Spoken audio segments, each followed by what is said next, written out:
حضور صلی اللہ علیہ وسلم نے فرمایا کہ جس کو رمضان کا مہینہ ملا اور اس نے بخشش نہ کروائی وہ بندہ بھی ہلاک ہو جائے۔ جبرائیل نے یہ دعا کی، سرکار نے آمین کہا۔ دوسری دعا فرمایا کہ بعد من ذکرت عنده فلم یصلی علیک قلت آمین، کہ دوسری دعا جبرائیل نے یہ کی کہ اے اللہ کے نبی صلی اللہ علیہ وسلم، جس بندے کے پاس آپ کا نام نامی اسم گرامی ذکر کیا جائے، آپ کا نام لیا جائے، وہ بندہ آپ پہ درود نہ پڑے وہ بھی ہلاک ہو جائے۔ حضور فرماتے میں نے کہا آمین۔ تیسری اہم ترین کون سی دعا تھی؟ حضور صلی اللہ علیہ وسلم فرماتے جب میں نے تیسرے زینے پہ پاؤں رکھا تو جبرائیل نے دعا یہ کی، بعد من ادرک ابویہ الکبر او احدہما فلم یدخلہ الجنہ قلت آمین۔ فرمایا کہ وہ شخص جس نے بڑھاپے میں اپنے والدین کو پایا اور وہ دونوں ماں باپ بڑھاپے میں آپ کو جنت میں نہ لے کے جائیں، کیسے لے کے جائیں گے؟ آپ خدمت کریں گے ماں باپ کی؟ تو فرمایا کہ اللہ کی بارگاہ میں جبرائیل عرض کرتے ہیں یا اللہ وہ بھی ہلاک ہو جائے۔ حضور فرماتے آمین۔ عزیز سامعین محترم، آج رمضان المبارک کے کچھ مسائل روزے کے آپ کے سامنے عرض کروں گا۔ اللہ تعالیٰ کی بارگاہ میں دعا ہے اللہ تعالیٰ سن سنا کے عمل کر کے آگے پہنچانے کی توفیق عطا فرمائے۔ عزیز سامعین محترم، پچھلے جمعے بھی عرض کیا تھا کہ اللہ تبارک و تعالیٰ نے روزوں کا جہاں ذکر کیا وہاں پہ اینڈ پہ فرمایا کہ لعلکم تتقون، اس کی وجہ روزے رکھنے کی یہ ہے، یہ صبح سے شام تک بھوکا پیاسا رہنا یہ ایسے رائے گا نہیں ہے کہ آپ کو یہ حکم دیا گیا آپ نے صبح کھانا ہے یا شام کو کھانا، دوپہر کو نہ پانی پینا ہے نہ کھانا کھانا ہے، تو یہ ایسے نہیں کہا گیا۔ اس کے بارے میں فرمایا لعلکم تتقون، تاکہ تم متقی بن جاؤ، پرہیزگار بن جاؤ۔ اور میں آپ سے عرض کروں، ابھی کافی سارے حضرات ایسے ہیں آپ تہجد کی نماز نہیں پڑھتے ہیں، اٹھا ہی نہیں جاتا ہے، لیکن ایک مہینے کی پریکٹس ڈیفینیٹلی ہم نے تہجد کے وقت اٹھنا ہے، تو آپ صبح اٹھیں، فوراً وضو کریں اور کر کے 2 رکعت ہی چاہے نفل پڑھ لیں، تہجد کے نفل پڑھا کریں۔ پھر اس کے بعد اگر اب 11 مہینے آپ نے روٹین اپنی برقرار رکھنی ہے تو آپ کو پریشانی نہیں ہوگی، آپ کو یہ نہیں ہوگا میری نیند پوری نہیں ہوتی ہے، مجھے یہ نہیں ہوتا ہے وہ نہیں ہوتا، تو آپ کر لیں گے۔ اس لیے آپ کے لیے یہ بڑا بہترین مہینہ آ رہا ہے، عبادت کا سٹیمنا بڑھانا چاہتے ہو تو یہ مہینہ آپ کے پاس آ رہا ہے، نیکیوں کی تعداد بڑھانا چاہتے ہو کیسے بڑھانی ہے؟ ابھی آپ دیکھ لیں کہ پورا رمضان سے دوسرے رمضان تک آپ نے کتنے قرآن پاک ختم کیے ہیں؟ نہیں پڑھا جاتا، لیکن رمضان کی برکتیں ایسی ہوں گی، اللہ تعالیٰ نے اس کے اندر برکت ایسی رکھی ہے کہ بندہ کئی قرآن پاک پڑھ لیتا ہے، نفل بہت زیادہ پڑھتا ہے، رات کو تراویح کی نماز پڑھتا ہے، صبح کو تہجد پڑھتا ہے، شام کو اوابین پڑھتا ہے، قرآن پاک پڑھتا ہے، روزہ رکھتا ہے، تسبیحات کرتا ہے، ذکر اذکار کرتا ہے۔ تو یکدم کیا ہو گیا اس میں؟ دن تو وہی 24 گھنٹوں کا ہے، یہ اللہ تعالیٰ کی طرف سے برکتیں ہیں، اور یہ اسی لیے فرمایا کہ یہ تمہارے لیے مہینہ اس لیے بھیجا گیا تاکہ تم متقی اور پرہیزگار بن جاؤ۔ عزیز سامعین محترم، رمضان المبارک کے مسائل بیان کرنے سے پہلے ایک روایت رمضان کے بارے میں عرض کرنا چاہتا ہوں۔ حضور صلی اللہ علیہ وآلہ وسلم ممبر پہ چڑھے، آپ نے 3 سٹیپ تھے، پہلے سٹیپ پہ پاؤں رکھا تو اونچی آواز میں کہا آمین، پھر دوسرے پہ رکھا تو پھر کہا آمین، تیسرے پہ رکھا پھر کہا آمین۔ صحابہ کرام مسجد میں موجود تھے، عرض کیا کہ حضور آپ نے دعا کون سی کی ہے؟ ہمیں سنائی نہیں دی کہ دعا کون سی تھی؟ آمین آمین آمین اونچی آواز میں ہمیں سنائی دیا، تو کون سی دعا کے اوپر آپ نے آمین کہا ہے؟ تو حضور صلی اللہ علیہ وآلہ وسلم نے فرمایا کہ جبرائیل علیہ السلام نے ابھی 3 دعائیں کی تھیں، ہر دعا کے اوپر آمین میں نے کہا ہے۔ ایک روایت میں یہ آتا ہے کہ جبرائیل نے خود عرض کیا کہ حضور میں دعا کرتا ہوں، آپ نے اس کے اوپر آمین کہنا ہے۔ اب وہ دعائیں کون سی تھیں؟ میں اس سے پہلے عرض کروں کہ دعا کرنے والا ہو فرشتوں کا سردار اور آمین کہنے والا ہو نبیوں کا سردار، بتائیں کیا وہ دعا قبول ہوگی یا نہیں ہوگی؟ یقیناً قبول ہوگی۔ وہ 3 دعائیں کون سی تھیں؟ پہلی دعا یہ کی کہ بعد من ادرک رمضان فلم یغفر لہ قلت آمین۔ جبرائیل نے پہلی دعا یہ کی کہ یا اللہ جس بندے کو زندگی میں رمضان المبارک کا مہینہ مل جائے اور وہ اپنے گناہوں کی بخشش نہ کروائے وہ بندہ ہلاک ہو جائے۔ حضور علیہ السلام فرماتے میں نے کہا آمین۔ اب بھی اگر کوئی بندہ رمضان کا مہینہ آ رہا ہے اور بندہ اس میں بخشش نہ کروائے، بڑا بدبخت ہے وہ بندہ۔ ابھی بھی اس کے کاروبار اس کے آڑے آئے ہوں، وہ مصروفیت ہی نہ ختم ہوتی ہو۔ کئی ہمارے سامنے دکاندار فوت ہوئے ہیں، کئی کاروباری حضرات فوت ہوئے ہیں، کئی پنڈ کے چودھری فوت ہوئے ہیں جو یہ سمجھتے تھے کہ یہ پورا گاؤں کندھے پہ میں نے اٹھا رکھا ہے۔ جب بھی بات کریں جی وہ ٹائم نہیں لگتا، لوگوں کے معاملات ہیں، وہ اپنے کاروباری معاملات ہیں، سارے لوگوں سے ملنا تو ٹائم نہیں لگتا ہے۔ تو جب وہ ملک الموت آتا ہے تو کاروبار اس سے بھی اچھا چلتا ہے، بندہ مر جاتا ہے دکان اس سے بھی اچھی چل رہی ہے۔ پہلے 2 بندے چلاتے تھے، ایک وہ تھا ایک اس کے ساتھ والا تھا، اب وہ مر گیا ہے، ایک بندے کے پاس کاروبار ہے، کاروبار اس سے بھی اچھا چل رہا ہے۔ پھر کیوں ہم اس طرف چلتے ہیں کہ جناب ہمارے پاس ٹائم نہیں ہے؟ تو حضور صلی اللہ علیہ وسلم نے فرمایا کہ جس کو رمضان کا مہینہ ملا اور اس نے بخشش نہ کروائی وہ بندہ بھی ہلاک ہو جائے۔ جبرائیل نے یہ دعا کی، سرکار نے آمین کہا۔ دوسری دعا فرمایا کہ بعد من ذکرت عندہ فلم یصلی علیک قلت آمین، کہ دوسری دعا جبرائیل نے یہ کی کہ اے اللہ کے نبی صلی اللہ علیہ وسلم، جس بندے کے پاس آپ کا نام نامی اسم گرامی ذکر کیا جائے، آپ کا نام لیا جائے اور وہ بندہ آپ پہ درود نہ پڑے وہ بھی ہلاک ہو جائے۔ حضور فرماتے میں نے کہا آمین۔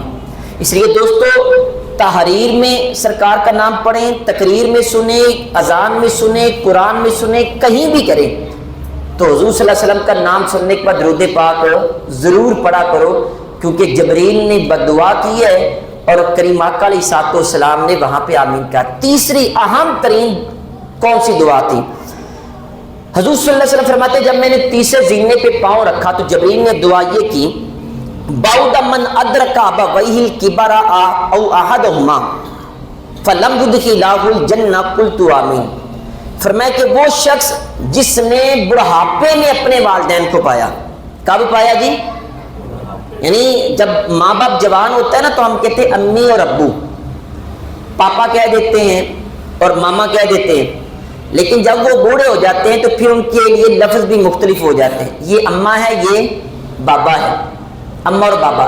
جب وہ اماں اور بابا ہو جائیں، بالخصوص الکبر کے الفاظ ہیں، جب وہ بڑھاپے میں پہنچ جائیں ماں باپ، جوانی میں تو آپ نے عزت کرنی کیونکہ باپ کا ہاتھ بھی مضبوط ہے اور آپ چھوٹے ہیں، آپ نے امی سے بھی کھانا لینا ہے، آپ نے ابے سے بھی پیسے مانگنے ہیں، بڑھاپے میں اصل پتہ چلتا ہے۔ اور میں جب بڑھاپے میں پہنچ جائیں والدین دونوں او احدہما یا ان میں سے کوئی ایک پہنچ جائے، امی فوت ہو جائے یا ابو فوت ہو جائے، کوئی ایک بھی بڑھاپے میں ہو تو حضور صلی اللہ علیہ وسلم نے حضرت جبرائیل علیہ السلام عرض کہتے ہیں فلم یدخلہ الجنہ، اور وہ دونوں ماں باپ بڑھاپے میں آپ کو جنت میں نہ لے کے جائیں۔ کیسے لے کے جائیں گے؟ آپ خدمت کریں گے ماں باپ کی؟ تو فرمایا کہ اللہ کی بارگاہ میں جبرائیل عرض کرتے ہیں یا اللہ وہ بھی ہلاک ہو جائے۔ حضور فرماتے آمین۔ بوڑھے ماں باپ کا ادب کر لیں۔ یہ رمضان کے ساتھ ایک ہی روایت میں 3 دعائیں ہیں، سرکار پہ درود پاک نہ پڑھنے والا، رمضان میں بخشش نہ کروانے والا، ماں باپ کی خدمت کر کے جنت میں نہ جانے والا، تینوں ہلاک ہو جائیں۔ جبرائیل نے دعا کی ہلاک ہو جائیں اور حضور صلی اللہ علیہ وسلم نے وہاں پہ آمین کہہ کے مہر ثبت کر دی، مہر لگا دی کہ واقعی یہ بندے تینوں بدبخت ہیں۔ اس لیے بوڑھے ماں باپ کا ادب و احترام کریں۔ اب آئیں چلیں ہم رمضان کے کچھ مسائل کے بارے میں۔ سب سے پہلا اہم ترین مسئلہ ہر سال ذکر کیا جاتا ہے، نماز تراویح کی تعداد 20 ہے۔ کتنی تراویح کی رکھتے ہیں جی؟ 20۔ 8 رکعت تراویح نہیں ہے، 8 رکعت تراویح نہیں ہے، 8 رکعت صرف نفل کہہ سکتے ہیں، اس کو تراویح کا نام نہیں دیا جا سکتا۔ اکثر حضرات یہاں پہ 8 رکعت پڑھیں گے، دوڑ لگا دیں گے، مسجد میں پڑھیں گے، دوڑ لگا دیں گے، یہ تراویح نہیں ہے۔ سوری ٹو سے یہ بالکل تراویح کسی بھی صحابی سے ثابت نہیں ہے۔ 1400 سال سے کم و بیش 1400 سال ہو چکے ہیں اسلام کو یہاں پہ آئے ہوئے، اور اس دنیا میں جب سے اسلام آیا ہے 20 رکعت تراویح کی جماعت ہوئی ہے، 20 رکعتیں پڑھی گئی ہیں، 8 رکعتیں آج تک نہیں پڑھی گئی۔ یہ جو 8 رکعتیں ہیں اس کا دور تقریباً 130-35 سالہ ہے، اس سے پہلے بھی 20 رکعتیں پڑھی جاتی رہی، آج بھی 20 رکعتیں۔ ایون کہ حرمین شریفین عرب کنٹریز کے اندر عرب ایمریٹس کے اندر بھی 20 رکعتیں پڑھی جاتی ہیں، 8 رکعتیں نہیں، 8 رکعتیں تراویح ہے ہی نہیں۔ 8 رکعتوں کو تراویح کہنے والا بندہ وہ شدید قسم کے مغالطے کا شکار ہے، وہ اپنے آپ کو درست کرے۔ 8 رکعتیں پڑھنی ہے تو اپنی مرضی ہے، سنت نہیں ہے۔ سنت مؤکدہ تراویح جو ہے وہ 20 رکعتیں ہیں، 8 رکعتیں نہیں ہیں۔ میں آپ کے سامنے کچھ روایات پیش کرتا ہوں۔ سب سے پہلے مصنف ابن شیبہ کی حضرت عبداللہ بن عباس سے مروی ہے، فرماتے ہیں کہ کریم آقا صلی اللہ علیہ وسلم رمضان میں 20 رکعت تراویح اور وتر پڑھا کرتے تھے۔ حضرت عبداللہ بن عباس 20 رکعت تراویح اور وتر پڑھا کرتے تھے، یہ مصنف ابن شیبہ کی روایت۔ آگے حضرت یحییٰ بن سعید، یہ بھی مصنف ابن شیبہ میں یہ روایت موجود ہے کہ حضرت عمر فاروق اعظم رضی اللہ تعالیٰ نے ایک آدمی کو حکم دیا کہ وہ لوگوں کو 20 رکعتیں پڑھائے۔ حضور صلی اللہ علیہ وسلم نے 3 دن 20 رکعت تراویح پڑھائی ہے، چوتھے دن آپ باہر تشریف نہیں لائے۔ صحابہ مسجد بھری ہوئی تھی تو الصلاۃ الصلاۃ اونچی آواز میں پکار رہے تھے، حضور باہر نہیں آئے۔ جب پوچھا گیا اگلے دن سرکار تشریف کیوں نہیں لائے، آپ نے فرمایا کہ اگر میں باہر آ جاتا ہو سکتا ہے آپ پہ تراویح فرض نہ کر دی جاتی، تو پھر اگر یہ فرض ہو جاتی پھر روزے کے لیے آپ کو بہت مشکل ہوتی۔ تو سرکار نے فرمایا میں اس لیے نہیں آیا۔ پھر حضور صلی اللہ علیہ وسلم کے بقیہ دور میں 20 رکعتیں پڑھی جاتی رہی لیکن جماعت نہیں ہوتی تھی۔ حضرت ابوبکر صدیق کا پورا دور تقریباً 2 سالہ، اس میں بھی 20 رکعتیں پڑھی جاتی رہی لیکن جماعت نہیں ہوتی تھی۔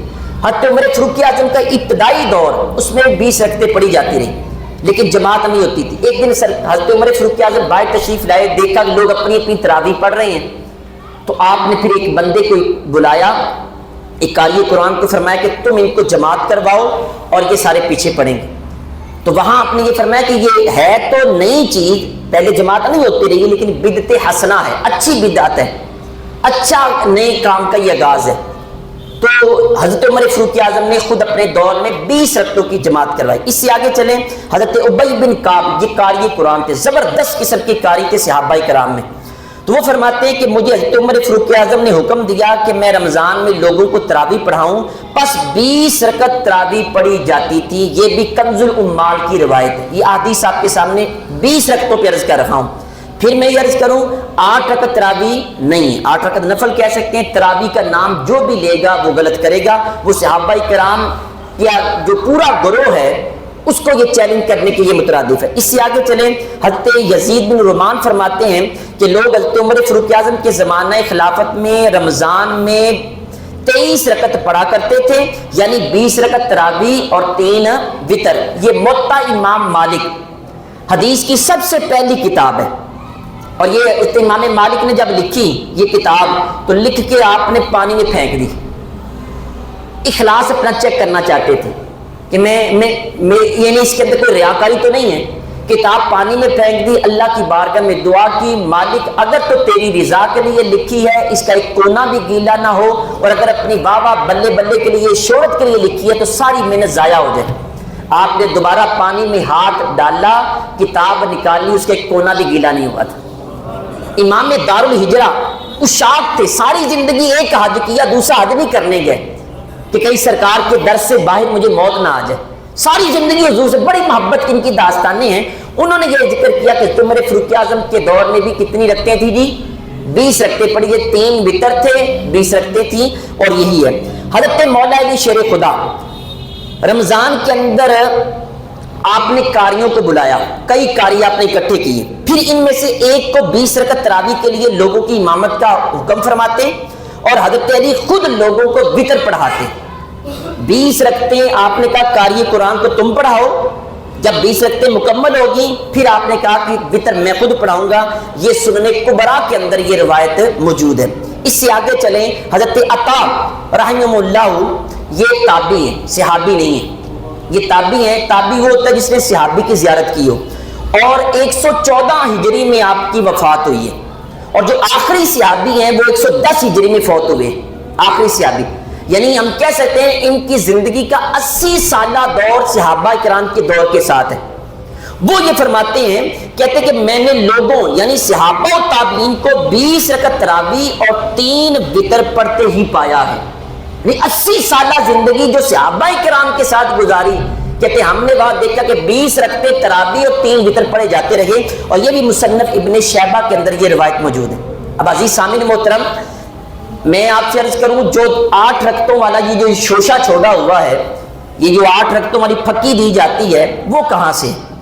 میں وہ لفظ آپ کے سامنے عرض کرتا ہوں۔ بخاری شریف کی روایت ہے، حضرت عائشہ صدیقہ فرماتی ہیں کہ حضور صلی اللہ علیہ وآلہ وسلم نے رمضان اور غیر رمضان، کیا لفظ ہے جی؟ رمضان اور، یعنی غیر رمضان سے مراد رمضان سے بقیہ مہینے، پورے 12 مہینے سے مراد ہو گئے رمضان اور غیر رمضان باقی 11 مہینے۔ رمضان اور غیر رمضان میں حضور صلی اللہ علیہ وآلہ وسلم 11 رکعتوں سے زیادہ نہیں پڑھتے تھے۔ 11 رکعتیں کون سی؟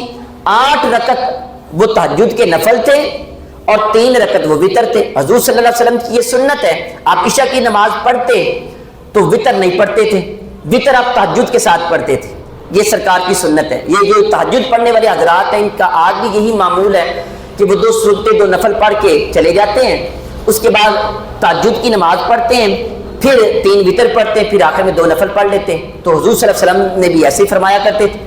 تو یہ 8 رکعت جو تھی وہ نفل تھے، اور امام بخاری رحمۃ اللہ علیہ نے بھی اس کو رمضان اور غیر رمضان میں رکعت پڑھنے کے بارے میں وہ چیپٹر آپ نے اوپر ذکر کیا ہے، چیپٹر کا نام ہی یہ ذکر کیا ہے، رمضان اور غیر رمضان میں رکعتیں پڑھنے کی تعداد، یعنی اس کے بارے میں امام بخاری نے چیپٹر ہی وہ ذکر کیا ہے۔ تو میں آپ سے یہ عرض کرنا چاہتا ہوں، ساری باتیں آپ کے سامنے عرض کی، آپ سمجھدار ہیں سارے، اور یہ میں تو یقیناً اس نیت سے آتا ہوں کہ میرے لفظ یہ فضاؤں میں گھوم کے باہر نہیں جاتے، یہ آپ کی کانوں کی سماعت سے ٹکرا کے آپ کے دل میں اترتے ہیں، لوگ عمل بھی کرتے ہیں۔ میں نے آپ کے سامنے ساری احادیث پیش کر دی۔ اب میں آپ سے پوچھنا چاہتا ہوں، کیا حضرت عمر فاروق اعظم رضی اللہ تعالیٰ عنہ کو سمجھ نہیں لگی تھی کہ یہ 8 رکعت تراویح ہے؟ کیا مولا علی شیر خدا نے جو 20 رکعتوں کا حکم دیا، کیا آپ کو نہیں یہ حدیث آپ کے سامنے تھی؟ میں آپ سے پوچھا، حضرت عثمان غنی کو پتا نہیں تھا؟ ابو بکر صدیق کو پتا نہیں تھا؟ صحابہ کرام کی جتنی بھی جماعت ہے انہوں نے 20 رکعت تراویح پڑھی ہیں، عرب کنٹریز میں 20 رکعت پڑھی جاتی ہیں، پوری دنیا کی کثیر جماعت جو ہے وہ 20 رکعت پڑھتی ہے، اور آج کے دور میں کوئی بندہ کہنے کہ 8 رکعت تراویح ہے تو وہ اس کی اپنی خام خیالی ہے، حدیث کے ساتھ اس کا کوئی تعلق نہیں ہے۔ یہ میں نے چند ایک حدیث پیش کی، اس سے اور بھی روایات ملتی ہیں جس میں 20 رکعت تراویح ہیں۔ تو کائنڈلی جتنے بھی نوجوان نسل ہے آپ 20 رکعت پڑھیں، تراویح 20 رکعت ہے، 8 رکعت نفل ہو سکتے ہیں۔ 8 رکعت پڑھنے کے بعد جو چلا جائے تو وہ یہ نہ کہے صبح کو میں نے تراویح پڑھی ہے، تراویح نہیں پڑھی، آپ نے سنت چھوڑی ہے۔ اور پھر 20 رکعتوں میں قرآن پاک سننا، یہ بھی سرکار کی یہ سنت ہے۔ ہاں اس میں بڑی آسانیاں ہیں، نفل جماعت ہے، بزرگ حضرات اگر آپ 20 رکعتیں پڑھتے ہیں، کھڑے ہو کے پڑھ رہے ہیں، جہاں تھک جائیں بیٹھ جائیں، آپ جہاں تھکاوٹ ختم ہو جائے پھر کھڑے ہو کے پڑھنا شروع کر دیں، بیٹھنے کی بھی اجازت ہے آپ کو، یہ نفل نماز ہے۔ تو آپ پڑھیں نا، پورا قرآن پاک سنیں اہتمام کے ساتھ، کاروبار گھنٹہ پہلے بند کریں، آئیں پڑھیں۔ ہمارا اسٹیمنا ہی نہیں رہے، ہمارے پاس نماز پڑھی نہیں جاتی۔ برکیف اللہ تعالیٰ ہمیں 20 رکعت تراویح پڑھنے کی توفیق عطا فرمائے۔ اس سے آگے چلیں، کچھ مزید مسائل آپ کے سامنے عرض کرتا ہوں۔ سحری اور افطاری کا ہر سال مسئلہ بیان کیا جاتا ہے۔ سحری ختم ہونے کے لیے وقت شرط ہے، روزہ کھلنے کے لیے بھی وقت شرط ہے، اذان کا ہونا یا نہ ہونا یہ شرط نہیں۔ مثال کے طور پہ کل 5:10-11 کے اوپر سحری ختم ہوگی، ایک مثال ہے۔ اگر کل کسی نے روزہ رکھنا ہے تو 5:10 میں اگر اس کے منہ میں نوالا ہو، 5:09 میں اس نے منہ میں نوالا ڈالا، چباتے چباتے آدھا منٹ ہو گیا، 10 منٹ پورے ہو گئے، اگر وہ نوالا بندہ اندر لے گیا اس کا روزہ نہیں ہوگا۔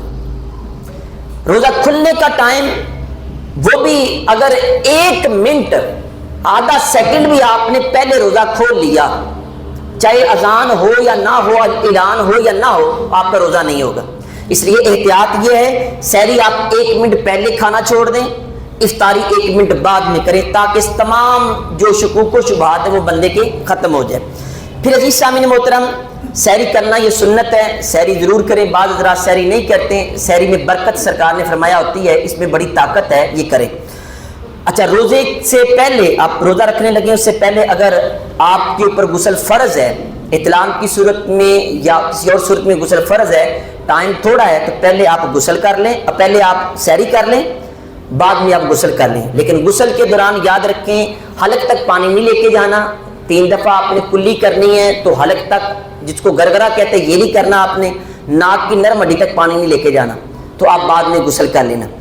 دوپہر کے وقت سوتے ہوئے اگر احتلام ہو جائے تو اس صورت میں بھی یہ ہے کہ آپ غسل کریں، آپ کے روزے کو کچھ نہیں ہوگا۔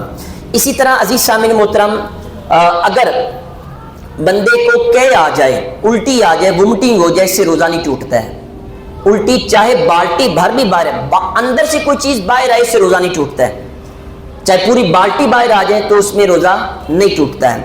اگر خون بندے کے منہ سے نکل آئے، اس صورت میں جو خون ہے، اس صورت میں اگر خون کا ذائقہ حلق میں محسوس ہو گیا، مسوڑے سے نکل آتا ہے، دانت سے نکل آتا ہے، زبان سے نکل آتا ہے گرمی کی وجہ سے، اگر وہ حلق میں ذائقہ محسوس ہو گیا تو روزہ ٹوٹ جائے گا۔ اور اگر ذائقہ محسوس نہیں ہوا ہے، بالکل مائنر سا خون تھا اور آپ کو نہیں پتا چلا ہے، اس سے روزہ نہیں ٹوٹے گا۔ اسی طرح عزیز سامعین محترم، انجیکشن لگوانے سے روزہ نہیں ٹوٹتا ہے، انسولین لگوانے سے بھی روزہ نہیں ٹوٹے گا۔ جو انسولین ہے وہ تو ڈیفینیٹلی جو شوگر والے پیشنٹس ہیں وہ لگائے بغیر رہ نہیں سکتے، تو آپ وہ لگا سکتے ہیں۔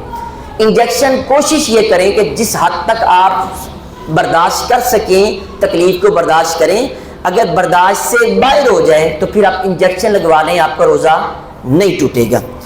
پھر عزیز سامعین محترم، اسی طرح اگر سانپ نے ڈنگ مار لیا، زہر اندر چلا گیا، اس سے بھی روزہ نہیں ٹوٹتا۔ مچھر وغیرہ کاٹ لے، کوئی اور چیز زہریلی کاٹ لے تو اس سے بھی روزہ نہیں ٹوٹتا ہے۔ اسی طرح ایک اہم ترین مسئلہ، کان اور ناک میں دوائی ڈالنا، کان اور آنکھ میں دوائی ڈالنا۔ پہلی جتنے بھی دور تھا وہاں فقہاء کرام نے اپنے علم کے مطابق فتوے یہ دیے کہ جو آنکھ ہے اس کے کا کوئی سوراخ موجود نہیں ہے، تو لہٰذا آنکھ میں دارو ڈالنے سے روزہ نہیں ٹوٹتا ہے، جبکہ کان کے جو سوراخ ہے وہ حلق کے ساتھ موجود ہے، اس سے روزہ ٹوٹ جاتا ہے دوائی ڈالنے سے۔ لیکن ہماری جو سائنس کی برانچ ہے اناٹومی، تشریح الابدان جسے کہتے ہیں، اس نے یہ ثابت کیا ہے کہ جو آنکھ ہے اس کا کے اندر ایک لیکریمل ڈکٹ، ایک وین ہے جو کہ آنکھ سے سیدھی ناک میں آتی ہے، اور ناک کا جو ڈائریکٹ تعلق ہے وہ حلق کے ساتھ ہوتا ہے، لہذا آنکھ میں دارو ڈالنے تو روزہ ٹوٹ جاتا ہے، آنکھ میں دارو ڈالنے سے روزہ ٹوٹ جائے۔ سرما ڈالنے سے نہیں ٹوٹے گا، کیونکہ حضور علیہ الصلوۃ والسلام نے سرما ڈالا ہے، اور یہ خلاف کیا ثابت ہے، سرما ڈالنے کا اگر اثر حلق میں ظاہر بھی ہو جائے پھر بھی روزہ نہیں ٹوٹے گا۔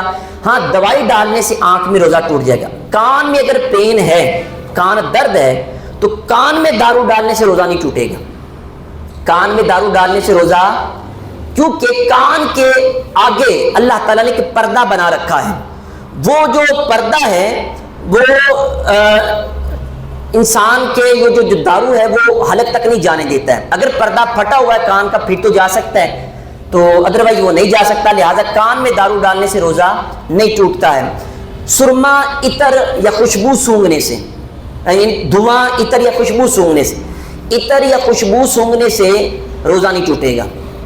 ہاں، دھواں جان بوجھ کے بندہ اگر سونگتا ہے تو اس سے روزہ ٹوٹ جائے گا۔ آپ کو پتہ ہے کہ آج کل کچھ سیرپ ایسے ہیں جن کو بندہ نشئی حضرات سونگتے ہیں، تو اگر اس کو بھی بندے نے جان بوجھ کے سونگا تو پھر روزہ ٹوٹ جائے گا۔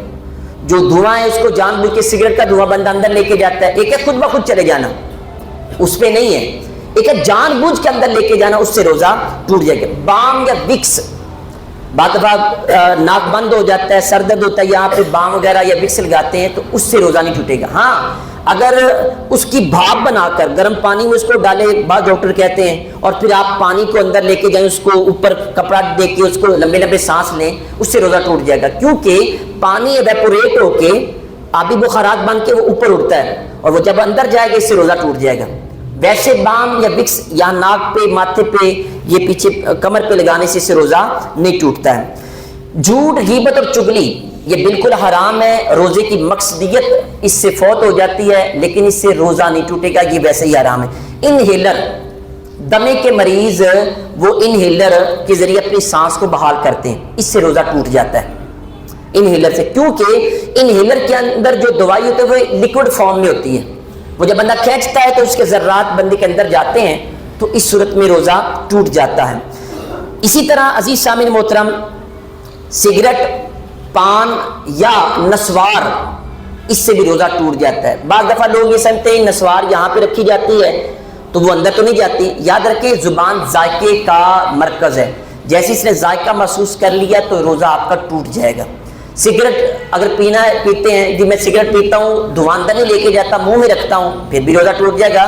روزہ اس سے بھی حکنا کروانا، انیما کروانا، بعض دفعہ کانسٹیپیشن قبض کے جو مریض ہیں وہ انیما کرواتے ہیں، حکنا کرواتے ہیں، اس سے بھی روزہ ٹوٹ جاتا ہے۔ اور اسی طرح اگر بندے نے غیر فطری طور پر اپنے اوپر غسل فرض کیا، مشتزنی کی، یا کسی اور طریقے سے اس نے منی کا اخراج کیا، تو اس صورت میں بھی روزہ ٹوٹ جاتا ہے۔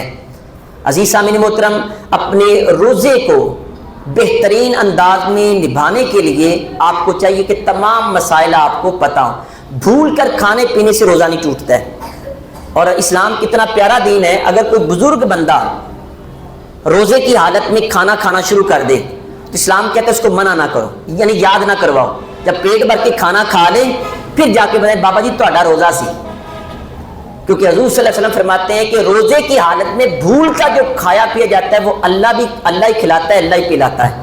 تو لہذا بھول کر کھانے پینے سے روزہ، ہاں بھول کر کھانے پینے کے بعد اگر کسی کو مسئلہ نہیں پتا وہ جان بوجھ کے کھانا شروع کر دے، اس صورت میں روزہ ٹوٹ جائے گا۔ اللہ تعالیٰ کی بارگاہ میں دعا ہے اللہ تعالیٰ عمل کرنے کی توفیق عطا فرمائے۔